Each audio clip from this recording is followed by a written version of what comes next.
Do you know Hermes Trismegistus? There's a figure from ancient Egypt who holds the key to understanding how wisdom actually survives across time, and his name is Hermes Trismegistus, literally thrice-greatest Hermes. But here's the thing, he probably never existed as a single person. Instead, he represents something far more interesting than any historical figure could. Hermes Trismegistus emerged from the fusion of two gods who embodied complementary but essential functions. First, there's Thoth, the Egyptian god with the head of an ibis who was the divine scribe. Thoth documented everything, preserved knowledge through writing, and maintained the records of the gods. He was the ultimate boundary maker, creating permanent structures to contain wisdom. Then there's Hermes, the Greek messenger god with winged sandals, who carried communications between the divine and human realms. Hermes was the boundary crosser, the translator, the one who could move between worlds and make meaning flow from one context to another. When Greek and Egyptian cultures met in Alexandria, these two gods naturally merged.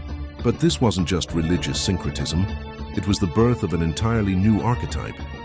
Hermes Trismegistus represented something unprecedented, a divine figure whose essence was both preservation and transformation. Think about what this means. Most religious traditions struggle with the tension between maintaining orthodoxy and adapting to new circumstances. Conservative forces want to preserve truth unchanged. Progressive forces want truth to evolve. But Hermes Trismegistus embodies the principle that these aren't opposites. They're two halves of how wisdom actually works. You need boundary making to create something worth preserving. You need boundary crossing to keep it alive across different contexts. Documentation without translation becomes dead letter. Translation without documentation becomes chaos. But when you combine them, you get something remarkable. Wisdom that preserves itself by constantly transforming. This fusion created the perfect author for texts that would need to survive across 15 centuries of cultural upheaval. Not because Hermes Trismegistus was a wise historical teacher, but because he represented the principle that real wisdom isn't a fixed thing you can just copy from one generation to the next. The name itself tells the story. Trismegistus means thrice great, but greatness in what?